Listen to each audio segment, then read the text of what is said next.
At so humigit kumulang 6 na buwan na po siya dito at pamilyar na siya ngayon dito sa ating region.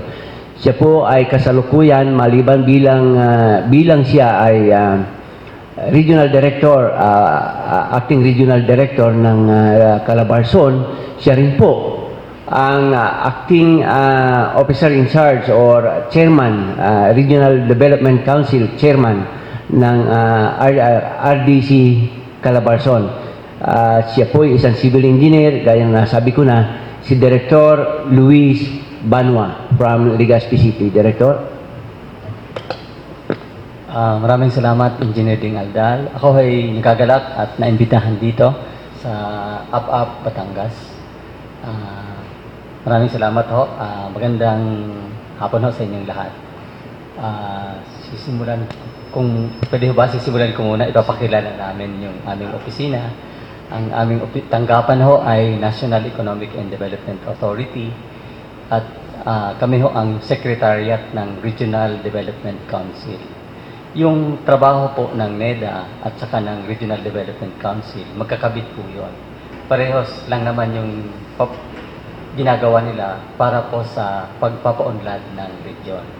Pag sinabi natin pagpapaunlad ng region, kasama po yung mga probinsya, yung lungsod at mga bayan-bayan. Yung apat po yung ginagawa ng NEDA at saka ng RDC. Ang una po ay yung paggagawa ng plano, yung Regional Development Plan. Pangalawa po, kailangan i-translate ito into investment program. So nagkakaroon tayo dito ng mga programs and projects para mangyari yung mga goals and objectives sa plan at magkaroon siya ng pondo. Then, pagka meron ng pondo, yung isang gagawin ng NEDA and RDC, monitor the implementation of the programs and projects. Para malaman natin kung natugunan nga nito yung gustong mangyari at magkaroon tayo ng mga pag-aaral, ano ang mga susunod na gagawin sa plan at saka sa mga projects. So, yan po ang aming ginagawa sa RDC and NEDA. Kasama ko si Engineer Andal as private sector representative ng Regional Development Council. Yung RDC ho, ang kasama dito, yung governors, city mayors, capital town mayors, mga regional directors ng agencies na represented sa NEDA board, at 1/4 niyan po ay private sector. So dito sila nag-uusap-usap para sa pagpapaunlad ng region. So, siyempre po ang ating principal convener and founder, si Colonel Gary Zamudio. Pakilala mo tuloy ang ating... Thank you very much, Ding. Actually, ito pong programa natin ngayon, yung pag-imbita ho kay Regional Director Banwa ng NEDA, ay ito po ay dahil po kay Ding Andal, sapagkat alam naman ho natin dito sa lalawigan po ng Batangas na si Ding Andal ay very much well connected po sa Regional Development Council at lahat po ng mga involved sa pagpaplano po ng development dito sa ating lugar ay halos lahat niyang kakilala po yan ni Ding Andal, and we're happy sa Apak Batangas na Ding is one of the talagang sasabihin nating pillars ng ating programa. So ang aking anak na bagong graduate is inimbitahan ko na rin na sumama din para sa ganun ay ma-expose siya dito sa ganitong klase mga gawain, especially ng pag-uusapan natin ngayon. Very interesting, ano? Ang pag-uusapan natin ay ano yung overall program ng national government at dito sa bayan na ito. Very powerful ang NEDA. Kaya nga ako'y natutuwa, engineer, na kayo po ay pumunta rito, director. Nagkataon na kami pong dalawa ni Ding is pare po kaming civil engineer, kaya magkakasama ho talaga tayo. And then, ako ho ay Bicolano rin na director. Kayo po ay from Legazpi ho, ano? At yung pinagtrabaho nyo doon sa Pili Camarines-Sora, yung Bicol River Basin Development Program, na dati ho ay pinamunaan po ni the late Secretary Robredo, ay katabi po yun ng Camarines State Agricultural College na pinagtrabaho ko rin bilang instructor sa College of Engineering. So, Siyempre, ang gusto ko lang pong itanong sa inyo, Director, alam ko ito rin ang gustong itanong ng ating mga nakikinig ngayon sa ating palatuntunan ngayon, is ano ho ba talaga ang direksyon ng lugar na ito in terms of development, infrastructure, at lahat ng mga elemento na kinakailangan para po sa kaunlaran. Dahil kami po sa military, ang interest po namin ay kaunlaran para ma-accomplish natin, ma-attain din natin yung peace, no? Yung kapayapaan. Dahil alam naman natin na very crucial ho, very essential, very important ho yung development ho sa kaunlaran or sa kapayapaan po ng ating lugar, Director. Ang sisimulan ko ho dun sa ating vision, sa regional vision, ang gusto natin na mangyari ay most livable industrial region yung Calabarzon, kasama po dyan yung Batangas. Dahil po dyan, para mangyari yung most livable region, nakapaloob po yan doon sa ating regional development plan, kasama po dyan yung pursuit of inclusive growth. Kasama po yan sa 16-point agenda ni President. Importante po yun na lahat tayo kasama sa development. Wala akong maiiwan. Ngayon, maliban dyan sa mga vision na yan, ang gusto natin na mangyari, meron tayong competitive industry and services. Meron na tayong mga industry, pero mas gusto pa natin itong mapagpabuti, yung mga science park and others. And then, competitive and sustainable agriculture and fisheries. Marami ho yung sa countryside na agriculture and fisheries, kailangan pa ho pagbutihin natin ito. Kailangan din natin i-accelerate yung infrastructure development. Kahit ito kung ikukumpara siguro sa ibang region, maganda na yung mga infrastructure facility sa Calabarzon, marami pa tayong pwedeng gawin para mapababa natin yung cost of doing business, mapaganda natin yung transport services, yung infrastructure services. Banggitin ko na lang po yung iba, kailangan maganda yung, meron tayong good governance and rule of law. Importante rin po yung social development, peace and security, and then conservation, protection, and rehabilitation of environment and natural resources. So lahat po ito, nasa regional plan, pero po, kasama dyan yung Batangas. Ngayon, subukan ko na tumpukin yung mga magagandang pwedeng gagawin natin sa Batangas. Alam natin na maganda dito yung tourism development. Marami yung resorts. So, kailangan natin i-promote ito, gawa ng mga tourism packages. Kasi yung tourism, ito po yung isang sector na tumbok yung inclusive growth. Kasi kung titingnan natin yung turista, paglapag niya pa lang sa eroplano, pagbaba niya, marami siyang, hanggang sa pupuntahan niya, hanggang makabalik, maraming makakasali. Sasakay siya ng, halimbawa, taxi, kung ano man yung bus na pupuntahan niya. Pagdating sa destination, accommodation, kakain, bibili siya ng souvenir items, at kung ano-ano pa. So, marami yung kasama po sa tourism. So, kailangan natin tourism packages para maraming turista na pupunta. Maliban ho dyan, tourism packages, ang pinaka-importante sa ngayon, gandahan natin yung infrastructure leading to tourist destinations. Kasi dapat ang sukatan na ngayon, hindi na yung length or distance ng tourist destination doon sa airport, kundi gaano ka dali yung biyahe. So, kung mayroon tayong expressway, ang bilis na lang ng mga pagpunta ng turista. Ang gusto naman nila, kunti lang yung travel time, mas malaki, mahaba yung time for enjoyment. So, isa itong pinagtatrabahohan natin, kasama dito ang Batangas. Nagkausap-usap na kami ni Director Labit of DOT and Director Hebras of DPWH. Nakapag-inspection nga kami ng iba't ibang roads leading to tourist destinations at gagawin pa namin ito. Sinimulan na namin yung Cavitex, dumaan kami doon sa yung cave, dumiretso ng Nasugbo, dumiretso kami ng San Juan, diretso ng Quezon. So parang tinitingnan namin, ilan ba yung travel time, ano pa yung mga dapat gawin. So importante yon. Then, i-tour package natin yan. And mayroon na nakapropose na on tourism lang, yung cruise ship na pwedeng Batangas Port yung dadaungan niya. So pag dumaong dito, may pupuntahan na destinations in Batangas yung mga turista. So, yan po, under tourism, road improvement, ayusin natin yung packages, meron tayong cruise ship. At isa pa ho na challenge sa tourism, para doon muna tayo mag-focus. Mataas ho ang Calabar Zone, hindi ko po makuha yung disaggregation niya by province, pero 47% nung same day tourist in the country ay nasa Calabar Zone.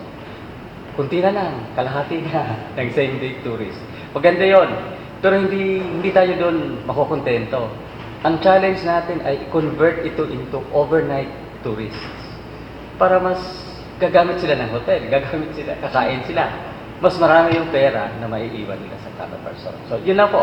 For tourism, tatrabuhin natin yan na paramihin yung tourist arrivals, papahabain yung stay of tourists. Pangalawa ho, yung sa MDG, kailangan ho na matugunan natin yung by 2015, mapa-improve natin yung lahat po yan, kasama doon yung health, nutrition, education, pati environment. So, ginagawa na yan, nagkausap-usap na kami ng mga line agencies na involved dito para tulungan yung Batangas. Ngayon, hindi talaga natin magagawa lahat ng nakalagay sa target ng MDG by 2015. Pero meron naman tayong pwedeng gawin beyond 2015. Itutuloy natin yung mga ginagawa or i-improve pa natin yung services. Halimbawa, para mas mapaganda yung education, mapababa yung poverty incidence, yung number of poverty. In relation to that, meron nga kaming isang ginagawa na program kasama yung Batangas. Gusto natin masama sa development yung mga migrant workers. Kasi yung migrant workers, yung sa ating Calabar, in the country, about 10 million yung migrant workers. Ang ibig sabihin no, ng 10 million, 1/10 ng population are migrants. A little less than 5 million, sila yung mga permanent migrants. A little over 5 million, sila yung babalik pa. Sila yung nagtatrabaho or yung undocumented. So, ibig sabihin, kahit doon lang tayo mag-focus sa 5 million na migrant workers na babalik pa, kung ang average family size ay 5, we are talking of 25 million people na merong sila migrant including their kasama yung family.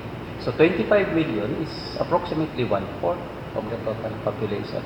Malaking bagay po yan. Ngayon, pagdating dito sa Calabar Zone, 18% ng migrant workers in the country are in Calabar Zone.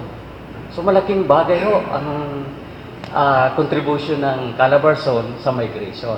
So dito naman sa Batangas, marami ang dito, yung mga migrant workers. In fact, mayroon na barangay dito na marami yung napupunta sa Italy. So ito, ang gusto natin na mangyari dito sa migrant workers, magkaroon tayo ng reintegration and regional development. Ang gusto natin na mangyari na yung negative effects of migration, kasi pag naiwan yung family ng isa, mayroon yan na negative effect. Mabawasan natin yon na negative effect of migration. On the other side, gusto natin pagandahin o i-maximize yung positive effects of migration. Paano natin sila mapapaakyat yung positive effects? Yung migrant workers, karamihan, may pera. So, ang gusto natin, mag-save sila, they invest, or they become entrepreneurs. Pag nag-invest yung migrant workers, magkikreate siya ng employment. At yung isang employment opportunity, meron siyang downstream industry, meron siyang backward industry. So magkakaroon siya ng ripple effect. At pag yung mga tao may trabaho, magbabayad siya ng buwis, gaganda yung collection era of the LGU. Mababawasan yung poverty. So, Pwede pong paki-explain sige po nung backward industry para sa pa-clarify lang sa ibang mga nanonood. Sige po. Yung halimbawa po, backward industry. Kunyari po, yung isang industry, halimbawa, sinabi natin na anong malaking kwan sa Batangas? Product? Kape. Sige, yung kape ng Batangas. Kung ibebenta natin siya as raw material, halimbawa pupunta sa isang, mahirap po mag-branding, ibibenta lang yun doon, yung processing, doon na sa bibili. Pero kung dito ho ibibili, dito ipoprocess, magkakaroon siya ng ibang related industry. Halimbawa, anong gagawin sa waste material? So, mayroong industry din na gagawa nun. So, kung igagawa siyang, hindi ko alam kung pwede siya sa organic, palagay ko pwede. Yung waste ng kape, gagawing organic, organic fertilizer. So, meron din na po process ulit ito. So, ganun yung isa niya. Ngayon, pag halimbawa, yung forward naman, di kape, dito ginawa, merong magmamarket noon. Hindi na lang yung marketing ng isang branded na company. So, dalawa yun. Meron dito sa bago yung itong industry na to, meron din sa susunod. Siya na yung sa marketing or distributor ng, parang gano'n, distributor of the product. Balikan natin yung katanungan. Ang nagtatanong po ay si Ira. Ito po ay panganay na anak ni Colonel Jerry Zamudio. Ito po yung dating ipinakilala namin sa inyo na isang champion debater na ipinadadala ng De La Salle sa iba't ibang bahagi ng mundo para i-represent ang Philippine studentry sa mga debates. At ngayon po, siya ay nakagraduate na last March at siya po ngayon ay nagtatrabaho sa Department of Finance bilang Deputy Chief of Staff for GOCC Privatization. Mahirap sabihin yon pero matinig talaga yung bata po yan, si Ira Maraming Zamudio. salamat po. Napaka-importante po talaga ng pinag-uusapan natin ngayon about the economic development of the region, specifically po sa ating programa ngayon sa Batangas. At marami po tayong gustong itanong sa ating mahal na Regional Director ng National Economic Development Authority. At isa nga po doon, kanina pinag-uusapan po natin yung ilan sa mga programa at ilang mga focus ng kanilang blueprint para sa ating region, specifically nga po sa Batangas. At isa po sa mga na-mention niya po kanina ay ang agenda po ng ating gobyerno para sa inclusive growth. Nais ko lamang po sanang itanong sa ating regional director kung pwede pong ipaklarify sa ating ilang mga manonood ang ibig sabihin ng inclusive growth. Okay. Yung inclusive growth po, ang ibig sabihin ng inclusive growth, lahat yung ating mga kababayan makasama sa pag-angat ng ating ekonomiya. Wala hong maiiwan. Kaya dapat yung mga programa na isusulong natin, lahat meron silang magiging benepisyo doon sa programa. Opo. Ito nga po, pag po nanonood tayo ng telebisyon, pag napanood natin ang ating presidente, ang ating Secretary of Finance, parating nating maririnig na bukang bibig nila ang inclusive growth agenda. At ang ibig sabihin nga po nito ay dapat makasama lahat ng Pilipino kasi makikita natin may dalawa na tayo na investment grade upgrades in the past 2 years during the administration. At mapapansin rin natin na ang taas ng GDP growth ng ating bansa na last year pumalo ng 7% at pinakamataas ito sa ASEAN. So, kahit na tumataas ang numero, importante rin na maramdaman ng ating mga kababayan yung epekto ng GDP growth na ito na matatawag. Ang isa ko pa po sanang gusto sabihin ay gusto ko pong i-congratulate ang ating NEDA Region 4A sapagkat sila po ay na-awardan bilang Outstanding Partner for Source of Information Award ng NEDA. And gusto ko lang po sanang itanong sa ating director kung ano po ba talaga ang importansya ng statistical information para sa ating research. Kasi minsan, hindi nararamdaman ng mga tao ang importansya ng ganitong klaseng information. Parang sasabihin nila, alam niyo naman na naghihirap kami. Ito lang ang kailangan gawin, roads or ganyan. Pero syempre tayo po ay naghihirap na nagtatrabaho, nangangalap ng impormasyon. At ano nga po ba ang importansya nito? Balikan ko lang yung inclusive growth. Yung palang hindi ko na isabi kanina, na dapat doon ramdam ni Juan. Yun yung isang termino na gusto natin isabi. Ramdam ni Juan, ramdam ni Juana. Kung ano man yung pag-unlad, dapat nararamdaman kahit nung mga nasa grassroots level. Yun naman nung katanungan tungkol doon sa pagpapahalaga sa information na naibibigay, statistical information. Yun po kasing sinasabi ngayon ni President na kailangan evidence-based yung decision natin. Hindi pwedeng hula-hula lang. Ang importante ho, kung magdidesisyon tayo ng ganito, ano yung pinanggalingan nito? So kailangan klarong-klaro kung ano yung mga ito yung information na to, statistical information. Na hindi lang po, pag sinabi natin na statistical information, hindi lang ngayon. Ikukumpara natin yung ating presyo ngayon kumpara ng presyo nung nakaraang buwan. O kaya yung presyo nung parehong buwan nung nakaraang taon. Okay. So malalaman natin, nagbago ba, tumaas, bumaba, Okay. at ano yung dahilan. Ngayon, yun ho siguro ang napuna kami doon kasi lagi kaming nagbibigay ng mga statistical information at ito ho ay hindi lang naman sa amin galing, kinukuha namin galing sa iba't ibang ahensya. At ang paggagawa natin yan ay bawat quarter. Ang tawag namin yan ay Quarter Regional Economic Situational QRES. So, nandoon, ikinukumpara lagi natin anong meron tayo ngayon, ay yung mga information natin, and then, kumpara doon sa nakaraan na buwan o parehong buwan ng nakaraang taon. At meron tayo din na yung RSET, ito ay compendium din ng mga statistical information para ho ito ay gagamitin natin sa pagdidesisyon, sa pagpaplano, at paggagawa ng mga project proposal. Maraming salamat po. Sa amin din po sa Department of Finance, parati rin namin pinapahalagahan yung evidence-based decisions. Parati rin po yung dinidiin sa amin ng Secretary Purisima. Sapagkat, yun nga po, hindi pwedeng bara-bara lang sa lahat ng mga desisyon na ginagawa. Dapat, klaro, pag gumawa tayo ng isang road, ilang tao ang makakakinabang dyan, or isang programa, ganito ang magiging kalalabasan. So, tama po yun. At congratulations po uli sa inyong efforts sa pagkalap na po ng ganitong klaseng impormasyon na makakatulong para sa ating development.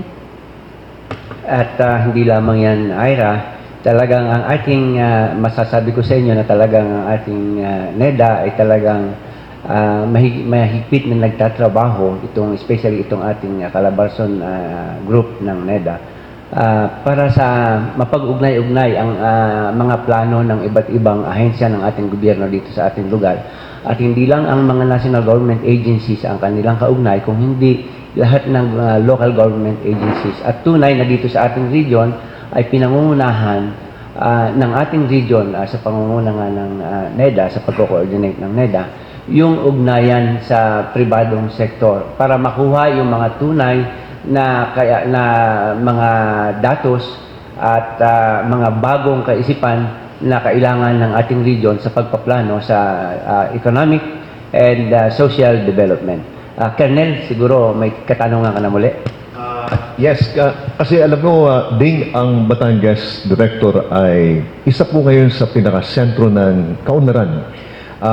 Alam ko na ang binibilang na lang natin is ilang taon na lang at makikita natin na talagang magiging napakaunlad na ho ng Batangas dahil una ho ay tayo po is hosting a very modern yung port natin na ang nakikita ko po dito sa port natin ngayon, baka pagdating ng panahon ay dito na rin yung magiging sentro ng babaan ng mga kalakalan. Kagabi nga, nag-uusap kami ni Ira na nakabasa rin siya ng isang dokumento na ang Batangas po pala ay pinakamalapit, yung port ng Batangas, pinakamalapit sa lahat ng mga industrial park na existing dito sa Southern Luzon. So ibig sabihin talagang hindi ho malayo na ang Batangas ho ang maging sentro ng babaan ng mga kalakalan na galing po sa ibang bansa. Ngayon, may tanong ko lang po sa inyo, ano ho ba ang overall strategy ho ng NEDA para i-address itong ganitong klaseng mga nakabadyang kaunlaran sa lalawigan po ng Batangas sapagkat ito po ay mga kailangan po ng infrastructure projects. Meron akong nabalitaan na ding one time nabanggit mo yung tungkol sa plano na magtayo ng railway dito sa Batangas. Inisponsor na ata ng ating senador na si Senator Recto para sa kaunlaran ng ating lalawigan. So, ano ho ang update ho na, anong status po nito, Director, ngayon? At saka, yan, may mga kalsada tayo malaki na, but ito ho ba ay sapat na ito or maaring kulangin pa ito kapag nag-full swing na yung kaunlaran dito sa lalawigan ng Batangas? Tungkol sa Batangas Port, meron na siya, mataas na yung kanyang utilization rate.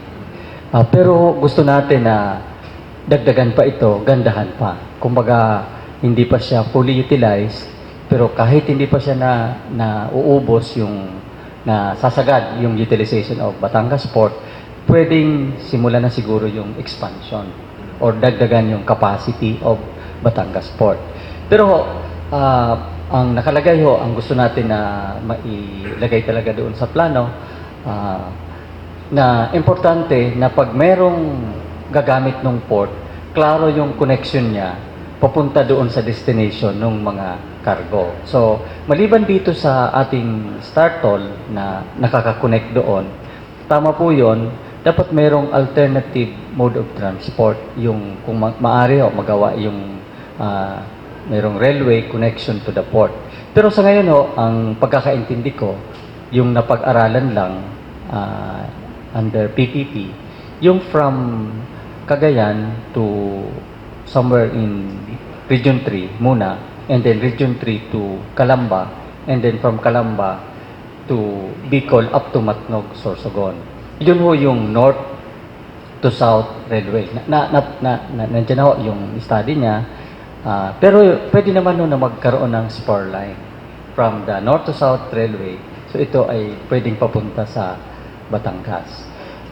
Kasi importante ho na intermodal yung connection. Hindi pwedeng pag may port, okay na. Dapat meron siyang connected siya ng road na mabilis yung transport. Pero kung hindi kakayahin nga ng road lang, baka mas maganda kung railway, ikakarga sa railway system yung mga container, baka mas mura yung transport from the port to the destination.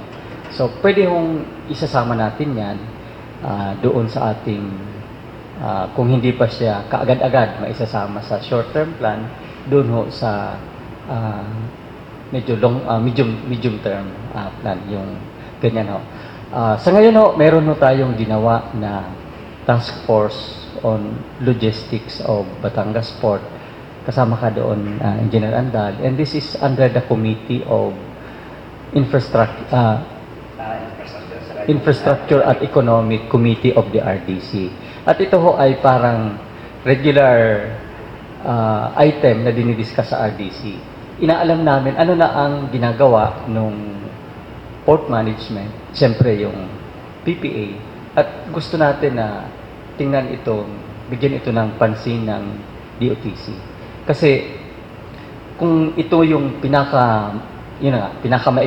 pinakamalapit na port to the industries, at mabawasan natin yung traffic congestion sa Manila, dito na lahat, pati clearances, pati yung storage system nito, dito na, mas gaganda pa, malaking bagay ito sa economy ng Batangas.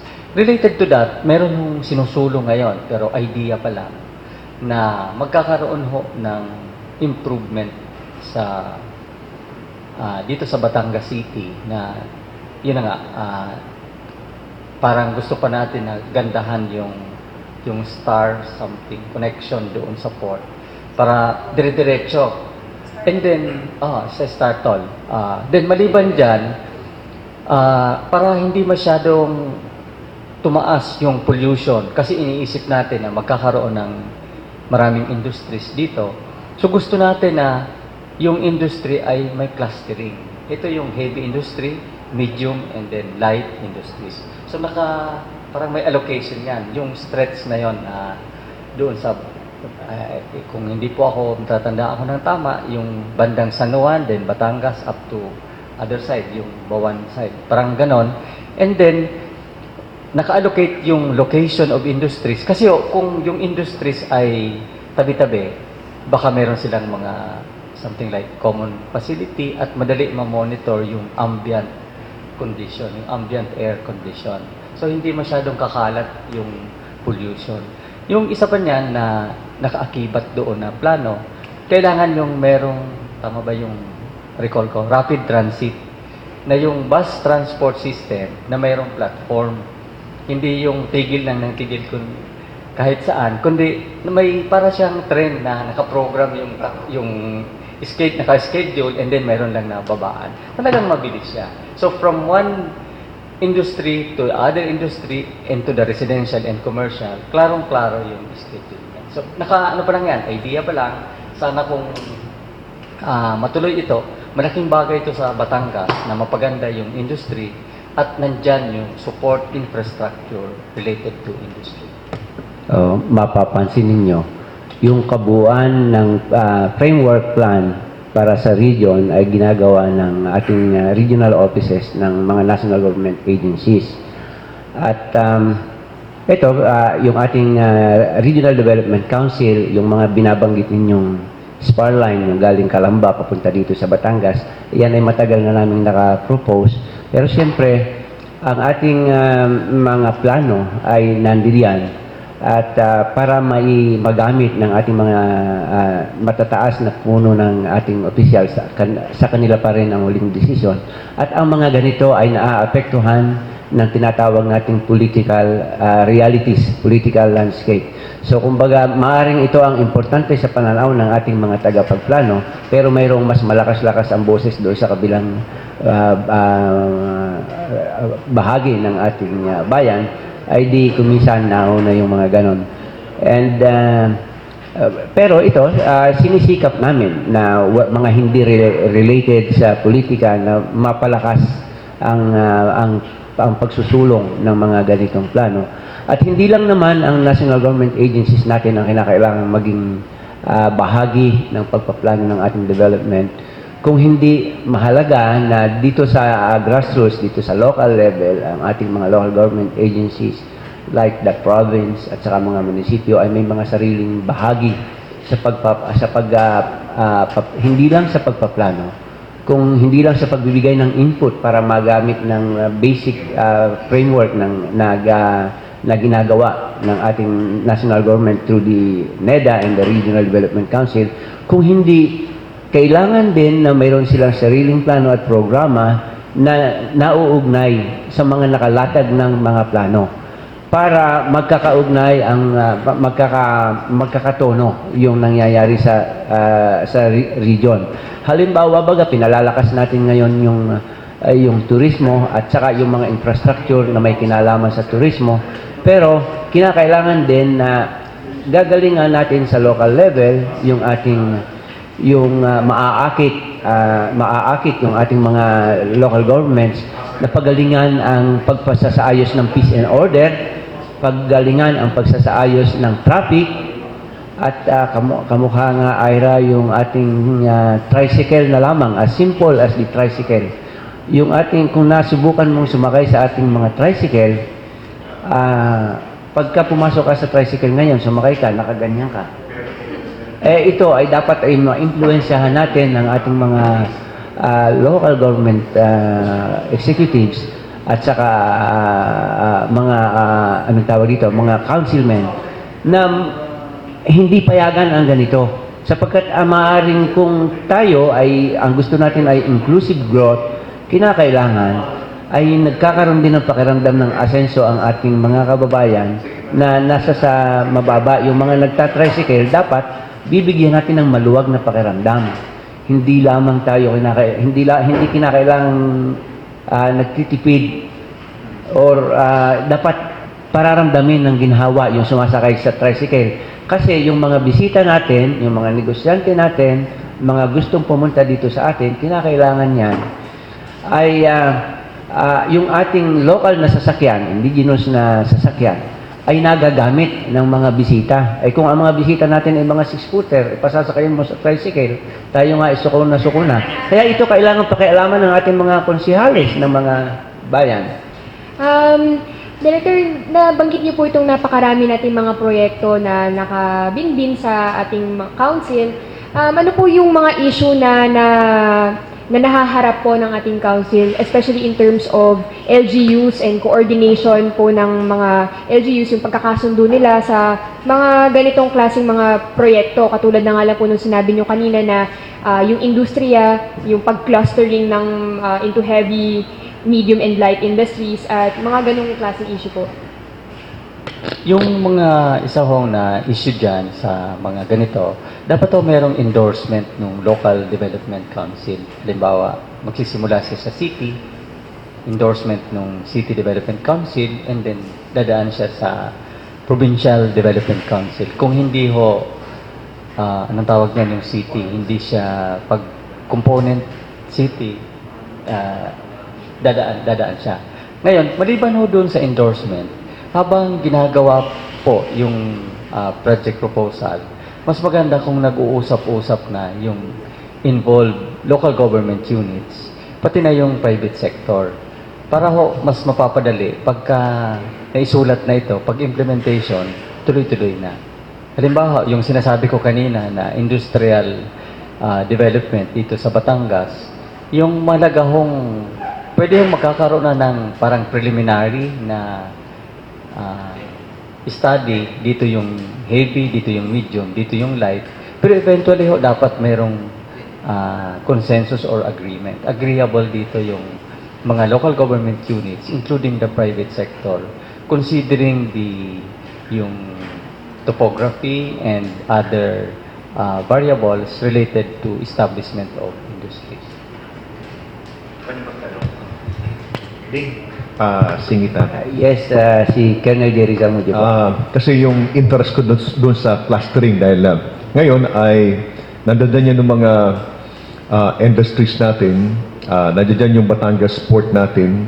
Nararamdaman din ng mga bayan na malapit sa Batangas port na congested na rin yung lugar nila dahil sa yung warehousing ng mga containers, kung makita mo sa paligid niyan is talagang punong-puno na. Mga sasakyan, mayroong mga makitang mga kotse na talagang ikta-ektarya, nakalatag yung mga kotse na eh.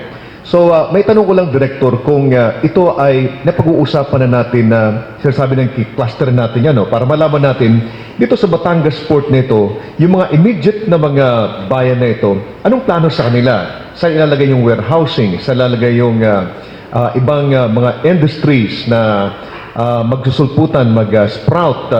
And then, may tanong ka rin, Director, because later on, magiging problema rin natin yung iba pang mga requirements ng kaunlaran. Yung bang mga local government officials natin is na-brief na rin natin kung anong mga batas ang kinakailangan i-implement na nila upang i-anticipate yung developmental requirements. Like, for example, kalsada. Kasi ngayon, kung hindi natin i-anticipate ito, baka yung mga mayors natin sa iba't ibang mga bayan ay patuloy pa rin nagbibigay sila ng permit ng construction na ganito kalapit sa kalsada. Pero alam natin na yung kalsada dapat pagdating ng panahon, lalaki na ito. At napakarami yung mga bayan ganyan na walang pakialam ho yung mga mayors natin, yung mga local officials natin, na hindi masyadong futuristic, hindi masyadong nakikita nila yung kinakailangan na infrastructure, especially kalsada, clustering ng mga lugar nila in preparation for the talagang big development na malapit na rito sa Lawigan ng Batangas. Tungkol po doon sa mga warehouses at mga related services related sa Batangas Port, una dapat yung iba niyan ay ginagawa siya within the port zone, yung delineated area. Pero pwede naman siyang ilabas doon. So yun muna, ikaklaro within yung sa port zone, nasa PPA yon na kanila. Paano yung ano yung plan within the port zone, or may port zone delineation plan na klarong-klaro yung allocation of space, anong gagamitin nila. Pero outside of the port, yun ang pinakamaganda. Baka yung warehouse, ilalabas lang ng konti doon sa port zone plan, the private property na yon, concern na po yan ng local government units. Ngayon, para magawa yon, dapat mayroon silang zoning ordinance. Para sasabihin niya, ito ay allocated for residential, ito ay for commercial, ito ay for business. Ngayon, yung para magkaroon siya ng zoning, ang importante doon, meron siyang comprehensive land use plan. Meron yan ang cities and municipalities. Pero yung comprehensive land use plan ay naglalapse. Meron lang siyang time frame. Pagkatapos na naubos na yon, kailangan siyang i-update. Ngayon, yung meron kasing mga LGUs na wala pang comprehensive land use plan. Yun yung dapat nilang gagawin, magkaroon sila ng comprehensive land use plan. Yun naman na medyo malapit na mag-lapse, ang kailangan na gagawin doon, maghanda na sila para ma-revise or ma-update yung kanilang comprehensive land use plan.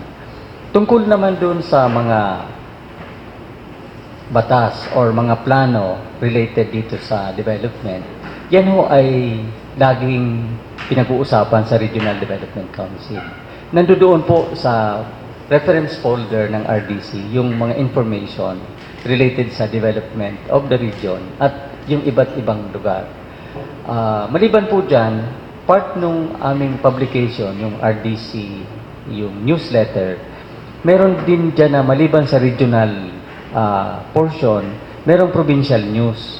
Doon po makikita ano yung meron ito or ano yung mga nakaplano dito sa mga provinces and cities na ito. So ngayon kung ma-anticipate natin ito na mga plano, yung sinasabi ni Colonel Zamudio na malaman na ng mga executives na ito pala dapat may expansion dito o wala nang ayusin yung kalsada, pwede na yun na wag na hintayin na nandiyan na yung development bago gagawin yun. So pwede na siyang i-anticipate.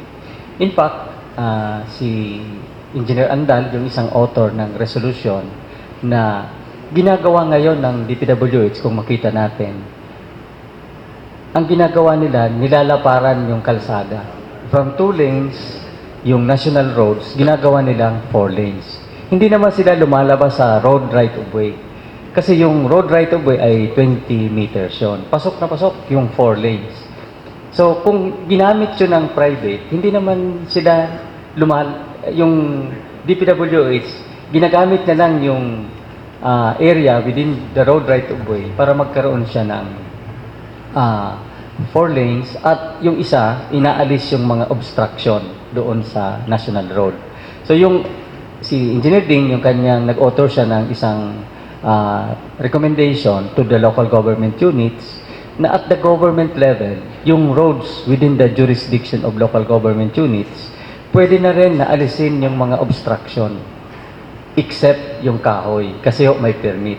Pero yung mga poste, yung kung ano-ano na obstruction doon sa gilid ng kalsada, ang pagtutulungan na maalis yun para kung mas maganda, malapad yung kalsada, mas mabilis yung takbo ng vehicles. Alam natin na kung mas mabagal yung takbo, maraming tigil yung vehicles, mas matagal yung biyahe, mas mataas yung gasto sa fuel, mas mataas yung nawawala na oras. Hindi lamang yan. Mapapansin mo, yun na lang mga kuryente, yung mga kawad natin na nagsabit. Magaganda yung mga edifisyo na pinagagawa sa mga kalsada, sa harap ng kalsada. Ilagay ng sumunod sila sa tamang setback na ipatupad ng city, halimbawa yung mga required sa building code. Pero yung ating mga kalsada ay nagiging itsura pag nagpicture ka at may kasama kang turista, ay itsurang Jurassic Park. Galing sa Jurassic Park kasi parang mga ano nang lalawa. And then ito ang dahilan kung bakit kami ay nag-sponsor nitong resolusyong ito na inumpisahan namin na pakiusapan ang public works na lahat ng nasa sa jurisdiction nila, lahat ng national highway ay hindi pwede na yung pagtatanim ng mga ng mga poste ng iba-ibang utility agency, pati yung kinakailangan mailipat na nila yung mga nandoon pa dati, plus linisin nila yung lahat ng mga nakakalat na kawad at pinakikiusapan natin ng DILG na tumulong, may kalat sa lahat ng local government units natin yung ating resolution na tumulong sila na linisin yung mga kalye na sakop ng mga cities and municipalities kasi napakasagawa na sa pagbubukas ng integration ng ating ASEAN integration nung darating mabilis na magkakadaluhan tayo ng ating mga kapitbahay na bansa ay mag-iitsurang sila'y pag nagpunta dito galing sa Jurassic Park. So dapat malinis na natin yun. Matanong ko lang po, ano po ba yung alternatibo natin para sa ganyang problema? Kasi makikita nga po natin, lalo na pag nagbagyo, ay sobrang hirap na ayusin din yan, yung mga kable-kable. Tapos makikita ko minsan yung mga bata na pinaglalaroan, parang nagsiswing sila sa mga kable na sobrang dangerous. So, ano po ba yung alternatibo natin dito? Paano ba siya talaga lilinisin? Paano ba siya aayusin? Paano pwede makialam ang sa... Opo, pwede po silang mangialam ang NEDA sa ganitong issue. Yung pwede natin gawin doon, wala naman kasi kaming police power. Ang pwede natin na gagawin yan is sulong natin sa RDC. Gagawa tayo ng policy recommendation na ito yung gagawin. Kung maaari, sundin natin ito para malinis yun or hindi na katulad niya na madaling masira. Siguro, ngayon kasi, kung matandaan natin, nagkaroon ng mga tree planting sa gilid ng kalsada. Yun na yun. Ginagawa na rin ngayon ng DPWH na hindi na titigilan na yung pagtatanim along or within the road right of way. Sige, magtanim ng kahoy pero sa labas ng road right of way. Ngayon din, yung utilities, ilalabas na rin yun sa road right of way. Kasi dahil government property yung road, nandoon lang sa tabi ng pavement, nandoon na yung utility. So ngayon, maganda kung ilabas na siya doon sa road right of way. Ngayon, yung tingin ko niyan, para hindi naman, kasi madaling masira yung mga linya pag bumabagyo kasi tinatamaan ng mga kahoy. So baka maganda, on one side, lahat doon kahoy, on one side, libre, walang kahoy, para hindi siya masisira kung sakaling nagkakaroon ng bagyo. Hindi na siguro aabutin. Parang ganito. At yung isa niya na pwede kong i-relate sa doon sa tourism na huwag ilalagay yung mga kable na makaka-obstruct sa doon sa view ng magagandang tourist spots. Well, pwede yung underground pero parang hindi pa yan magagawa within 2 years, within 3 years. Parang pwede siya pero in the long term. So, dito sa ang NEDA as secretariat o siyang main coordinator ng Regional Development Council. Ang Regional Development Council ay kalipunan ng lahat ng national government agencies kasama naman ang local governments at dito nagkakausap-usap ang mga iba't ibang representative at heads ng agencies at yung dito ay academically pinag-uusapan ang marapat sa isang sektor ng development natin at saka o kaya sa isang sektor ng ating lipunan. At dito ang pinakamabuting venue para pag-usapan yung mga bagay na nakakatulong sa pagsulong ng ating lipunan.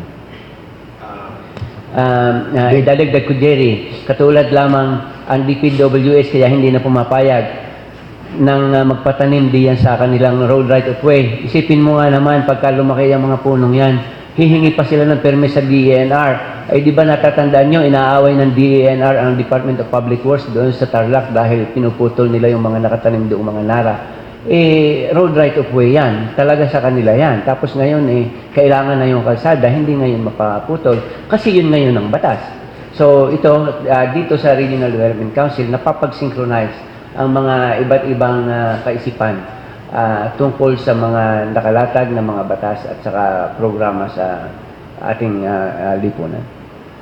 Una ding congratulations kasi sa balita ni Director na ikaw pala yung nag-sponsor nitong widening ng mga kalsada. So kami proud kami na ang sponsor nito, ang author nito ay kasama namin sa programang APAP Batangas. Kasama namin, palagi namin kasikuhan, no? Si Ding Andal, and congratulations for that, Ding.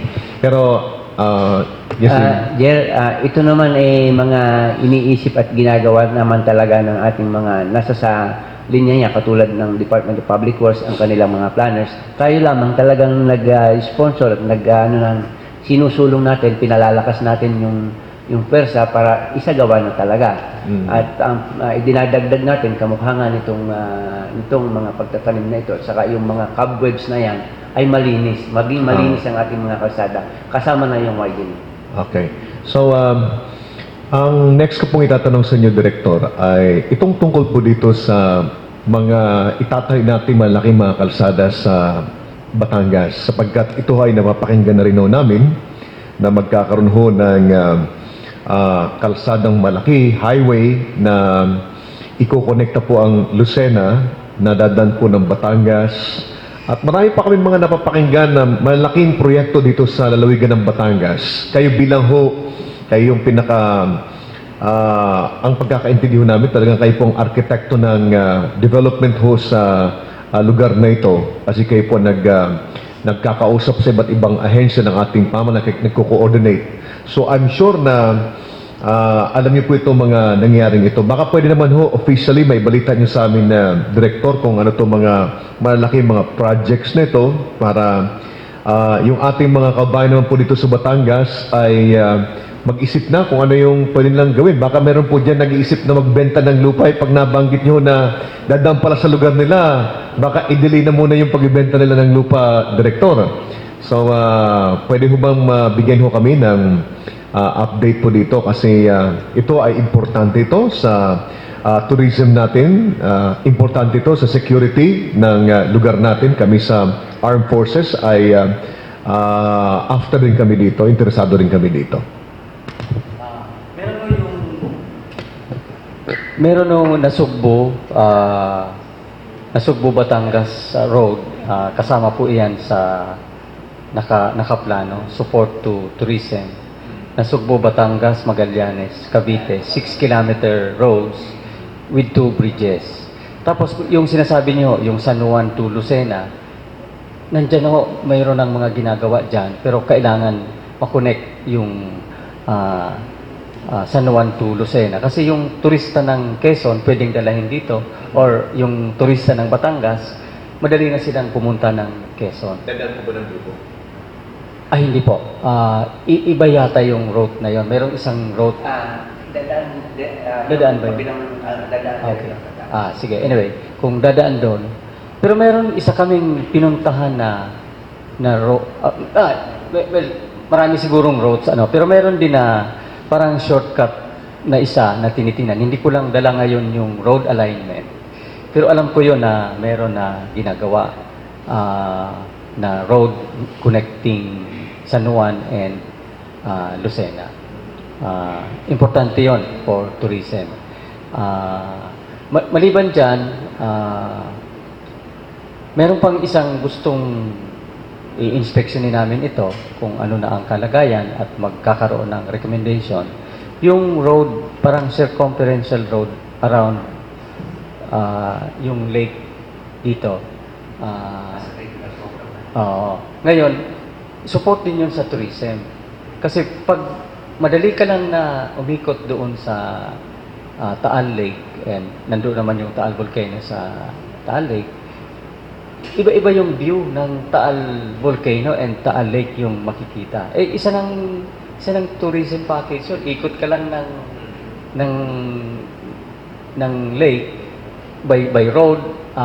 So kailangan lang na tingnan kung ano pa yung mga gagawin doon at gaano katagal yung pag-ikot. At importante doon, klaro din saan yung mga pwedeng kainan, saan yung pwedeng pahingahan. Kasi hindi naman kailangan nila, lalo na kung medyo matanda na, kailangan may toilet, di ba? So, importante yun na klaro sa tourism package yung ganun. So, yun po yung mga nakasalang. At kung mayroon pa kaming ma-identify na iba, ipapaalam namin sa inyo in cooperation with DOT and DPWH. Yung bigyan lang kita ng kaunting picture nung nakapaligid sa ating mga infrastructure. Yung sinasabi nga ng director, yung ecotourism road na magmula sa Pagbilao, makakadaan ka all along the shores of Batangas, napakahaba yan. Baya, San Juan, Lubo, Batangas City, around Mabini, around San Luis na yan, Lemery, Balayan, Nasugbu, hindi pa, ano pa, yung Kalatagan pa, and then all the way to Nasugbu, papunta doon sa Cavite, abot na yan ng Nabotas. So, ganun na yung galaw natin. Nakakonekta yan sa kabilang, dako, nakapalibot yan yung sa ating region. Galing dyan sa silangan ng Kamaynilaan, Marikina, Infanta, Marikina, Mauban, and then galing sa Mauban, napapaganyan, nakabalik na yan dyan sa Lucena. Ang pinagdudugtong-dugtong na natin ngayon ay mga kalsadang east to west. At yung ating main backbone ay itong ating Pan-Philippine Highway. Tapos, katulad niyan, patuloy na unti-unting mabubuo yung Taal Circumferential Road at ang mga dinudugtong na namin pinag-uusapan dyan ay yung para kung sakaling magkaroon ng emergency, ay mabilis na makakabalik doon sa papuntang paakyat o palabas ng Taal kung may emergency. Hindi lang may palibot yung kalsada sa shoreline, kung hindi at hindi lang tourism ang matutulungan, emergency, yung mga kalsadang radial naman galing doon sa loob na yun ng circumferential road, pabalik naman dito sa nakapaligid na mas malaking radius na kalsada. Dito sa gumagaling sa Lipa, Cuenca, Lemery, Tagaytay na yan, iko-connecta naman yan dito sa mga papasok na ito ng papasok ng mga kalsada doon sa Taal Lake Circumferential. Tayo ay ngayon ay dito sa silangan ng Lipa, konektado tayo sa San Pablo at Alaminos, diyan sa kalsadang hindi lang doon sa daan sa San Lucas, yung daan sa Santa Cruz na gumagtas ng bundok. Ito'y malapit na nating makita na butas na. Tayo ngayon ay although may mga bahaging makipot pa, itong galing Lipa papuntang San Antonio ay butas na yan. Butas na rin yung Padre Garcia, maliban dito sa dating traditional na alam nating daan. Kaya ito na lang Lipa natin. Ito ay hindi lang nakaumbok na ganyan dito sa Batangas, nasa sa gitna ng Batangas. Ito ay lapat na diretsong nakokonekta sa 10 munisipyo at city sa paligid nito, 10 o 11 diretsong nakakarating dito sa atin na walang ibang dadaan ng bayan. At ito nga ay mayroon na kaming dinadagdag na panukala na mga connecting roads dito. At ito ay pinakikiusap na natin sa Department of Public Works. Siguro may tanong pa si Ira. Opo. Napuna ko po sa inyong isa sa mga report na ang gross regional domestic product ng Region 4A ay 61.1% ay industry. At yun, tungkol po doon yung sunod ko pong tanong, yung issue po natin tungkol sa mga industriya na pumapasok po sa ating rehiyon, maraming natatatayong mga PESA zones, maraming mga industrial parks, at marami pong na-generate na trabaho at maganda po ito. Ngunit yung sunod po sanang level na gusto nating i-upgrade sa ating bayan ay ang pag-a-attract ng mga more high-value industries. Kasi ngayon po ang mga na-generate natin na trabaho ay assembly, na hindi masyadong mataas pa rin na sweldo at na nagiging problema nito ay nagkakos pa rin ito ng urban flight. Kaya ang mga tao kahit na may trabaho naman dito, pumupunta pa rin ng Maynila dahil may perception na mas mataas pa rin na ang sweldo doon dahil mas managerial yung mga nakukuha nilang trabaho doon sa The Fort, sa Makati, sa Ortigas, etc. So, ano po kaya yung pwede pa natin gawin at ang mga ginagawa natin ngayon para maka-attract ng high-value industries? Tama po yan. Dapat papunta tayo doon sa high-value industries or high income.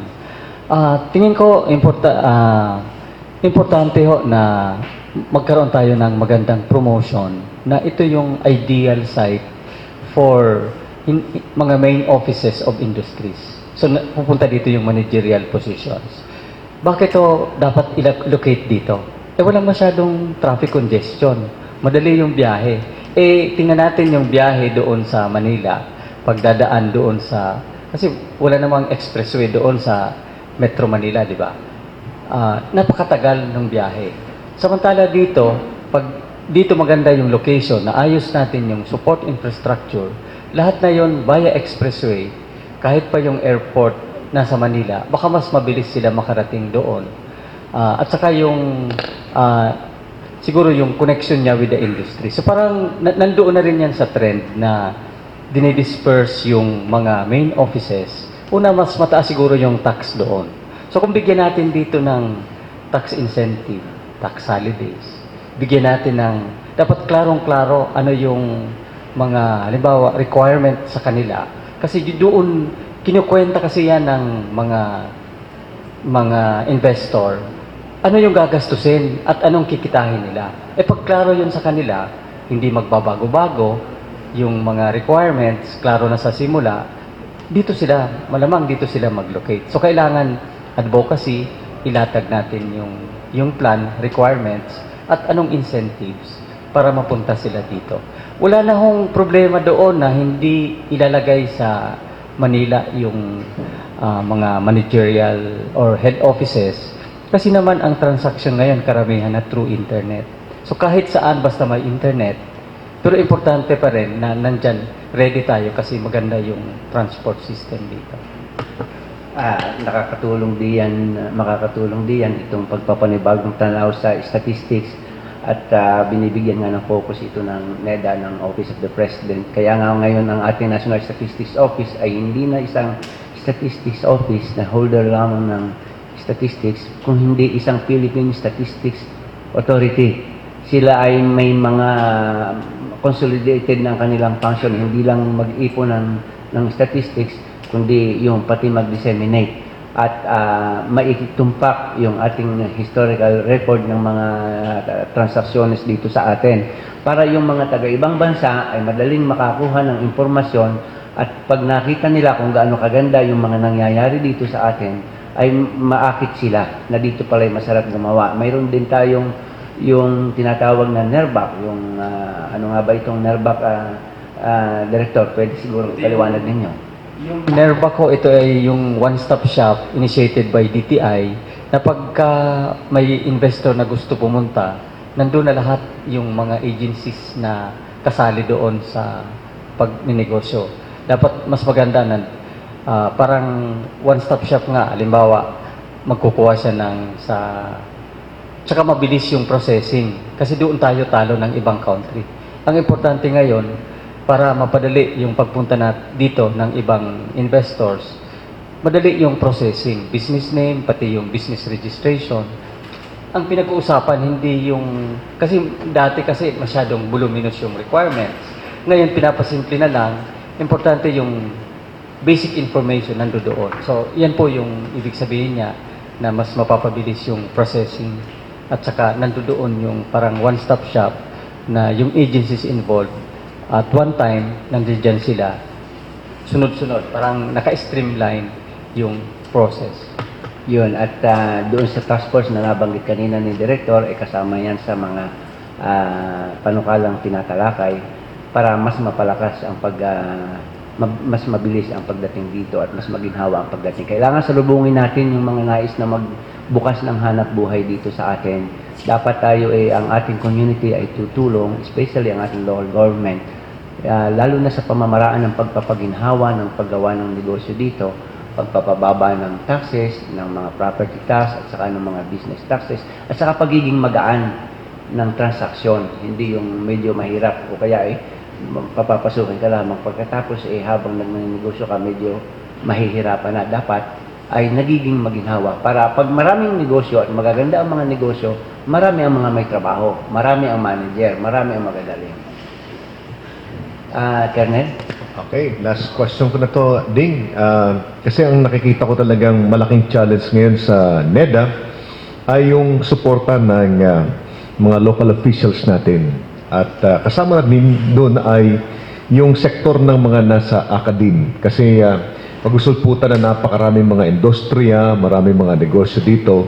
So, ang malaking tanong ngayon is, paano naman hinahanda ng ng education ng sektor ng mga nasa akademya, yung mga magiging future manpower, labor manpower ng mga industriya nito at saka yung sa local mga officials natin na director na maging responsive sila doon sa malaking plano ninyo kasi kayo po ang alam kong talagang pinanggagalingan nito na galing din sa baba but kayo nag-drawing nung kabuuan na galing din ito sa kanila but ang malaking challenge po sa inyo ngayon ay paano magiging responsive ngayon itong mga local officials doon sa mga requirements ninyo pagdating ng panahon kasi may mga local officials tayo na ang nakikita lang nila ay yung nasa harapan nila. Medyo maikli yung paningin nila. Anong mga programa mayroon tayo para ang lahat po ng mga local officials po natin ay ma-reorient, mas lalo pa nating ma-reorient ho, na maging responsive sila sa requirements po ng development ng lugar natin pagdating ho ng 5, 10, 15, 20 years or beyond that year. Yung pong para makasama natin yung ating mga local government officials, member po sila sa RDC. So, dapat pag nandoon sila sa RDC, ang expectation natin, alam na nila yung ating direksyon, yung ating plan. Maliban dyan, meron tayong mga advocacy materials, yung flyers, ito yung plan, at ano man yung projects ng iba, kailangan makita rin nila at pwedeng baka mag-apply din doon sa kanilang local government, kanilang area of jurisdiction. Maliban dyan, meron tayong yung RDC newsletter na nandoon nakabalita palagi yung regional development at yung mga provincial development best practices na pwede nilang gayahin. Ngayon, pinaghahandaan natin yung mga local government units na yun nga sabi natin, kasama lahat sila sa development. May sinasagawa kaming training ngayon. Kasi yung plan ho nandiyan na. Importante, papaano natin matupad o maisagawa yung ating mga goals and objectives. Ang kailangan ho natin dito, policies and programs and projects. So magkakaroon kami ng training on project development. Kasama ho yung local government units, kasama yung mga line agencies para mas maraming na projects ang magawa, maraming quality projects ang ma-endorse ng RDC at mabigyan ng pondo ng national government doon sa General Appropriations Act at mapunta sa ibang fund sources katulad na ng yung specialization nyo ma'am, yung sa ODA, yung mga ganyan, paano tayo makakuha rin ng grant or pwedeng loan from official development assistance, bilateral or multilateral agreement, at yung isa pang source, yung PPP. Paano sila doon magkaroon ng projects? Kasi dapat yung initiative manggagaling doon sa nangangailangan. Sila po ang may felt need. Yeah, of course, meron silang IRA. Yung ano naman yung mga projects na ilalagay nila sa IRA. So yan po yung ating gagawin para makasama yung mga local government units. Hindi sila magdalawang isip at sisipagan nila yung paggawa nitong mga programs and projects. Para sa kanila, pwedeng sila mag-implement, sila mag-finance through IRA, or pwedeng i-finance through other sources, or i-implement ng other agencies. Tungkol naman doon sa mga SUCs, kasali naman po sila doon sa RDC or doon sa committee ng RDC. At sinasabi natin, at nandiyan naman yung CHED and TESDA, na yung gusto natin na mangyari, yung quality, mataas na quality ng education and in accordance to standard na kung ASEAN Economic Cooperation, the same standard, parehong standard, para kung ano yung, halimbawa, accountant dito sa atin, dapat tatanggapin natin na rin accountant sa other countries. Yung engineer dito, engineer na rin doon, hindi na pagdating sa ibang country, kukuha pa siya ng exam. So yung gano'n na quality of education at tingnan natin ano yung ating competitive advantage at ano yung demand para hindi masayang yung graduate natin. Na after graduation, madali na siyang makakuha ng trabaho as much as possible using the academic preparation and competence. At napakasigla ng ating mga presidente at iba't ibang officers ng state universities and colleges na bahagi saka ng TESDA ng Regional Development Council. Sila ay napaka-aktibo, miyembro sila ng full council at sila ay miyembro din ng iba't iba ng economic development, ng social development committees at ng development administration committee.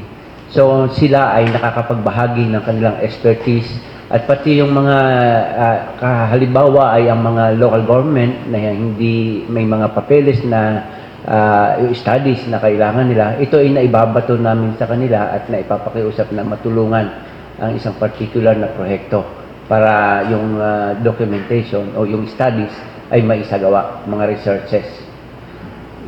Siguro medyo mahaba-haba na rin ang ating usapan at napakarami pa po nating pwedeng maibalita sa inyo ng ating bisita, pero kapos na po tayo sa panahon. Alam ko naman tayo babalik-balikan ng ating butihing direktor. Siya po ay 6 na buwan pa lamang sa atin, pero sa sipag po niya, nalibot na po niya yung ating buong region, nakita na niya lahat ang ating mga universities, ang ating mga probinsya. Marami na po siyang nadalaw sa atin dito at kahit nga siya ay ginagabi sa daan, siya po ay kasama yung kanyang driver at ay dire-diretso sila na paikot-ikot dito sa ating region para lamang mapag-aralan kung ano na yung mayroon tayo dito at yung mga plano natin. Ginagabi po yan sa opisina niya para mabasa at mapag-aralan yung mga ipagpapatuloy at saka mga panibagong panukala na gagawin na dito sa ating region. Ganun po kasipag ang ating direktor. Siguro po, kung Ira and Colonel, kung wala na kayong... Isa lang kay Director. Una-una is, of course, gusto ko lang pong i-announce sa ating mga tagapagsubaybay, bago ko pasalamatan si Director, yung ating hong Christmas tree na made of empty drums ay nandiyan pa rin ho sa harapan po ng grandstand ng Fernando Air Base at yan po ay bukas pa rin sa ating mga kabayan po dito sa lawingan po ng Batangas at i-take advantage po natin yan. And then gusto ko rin batiin ding ng Happy Fiesta ang lahat ng mga Lipenyo na fiesta this coming January 20 at ngayon ay sa lalawigan sa bayan po sa siyudad po ng Batangas. Sunod ho ay meron pong malaking event na mangyari po sa Fernando Air Base, yung pong ating testimonial golf tournament in honor ho of Major General Raul Dimatak, ang pong commander, sa kanya pong scheduled na retirement this coming March 25. So napakaganda ho ito. Lahat po naging partners po ni General Dimatak dito po sa lalawigan po ng Batangas ay mag-iipon-ipon tayo. At ito ay meron pang isang project, kahit nag-iipon-ipon ho tayo, meron pa tayong tutustusan na construction po ng isang maliit na simbahan dyan po sa Banay-Banay na gusto rin pong i-project ng aming commander na si Major General Raul Dimatak. So sa inyo pong lahat, maraming salamat po. At sa lahat po ng mga sundalo nakikinig sa ating palatuntunan at sa mga partners po ng partner ng Armed Forces of the Philippines sa ating programang Bayanihan. Maraming salamat, Direktor, sa inyong pagbigay ng oras sa aming imbitasyon at naway ito ay magiging simula ng ating tuloy-tuloy na ugnayan para po sa kaunlaran at kapayapaan ng ating lalawigan ng Batangas. Colonel, nagpapasalamat kami sa para patuloy na pagpapagamit ng iyong opisina nitong Philippine Air Force PAFOX dito sa ating venue. And nagpapasalamat tayo sa Silver Joyce, saka sa Sampaguita Mart, sa Agring-Agri, sa Great Concepts, sa Blue Sapphire, nabanggit ko na Silver Joyce, at sa Makiling Builders. Ang mga yan po ay tumutulong na may pagpatuloy natin itong programang Up Batangas. Dadak po tayo ngayon sa pagpapaalam, sa huling pananalita ng ating guest, Director Banwa. Ako ho'y nagpapasalamat na naimbita dito. Binabati ko yung lahat ng mga Batanggenyo. Happy Fiesta sa Batangas City. Happy Fiesta sa Lipa. Maraming salamat, Miss Ira. Maraming salamat, Colonel Samudjo. Thank you,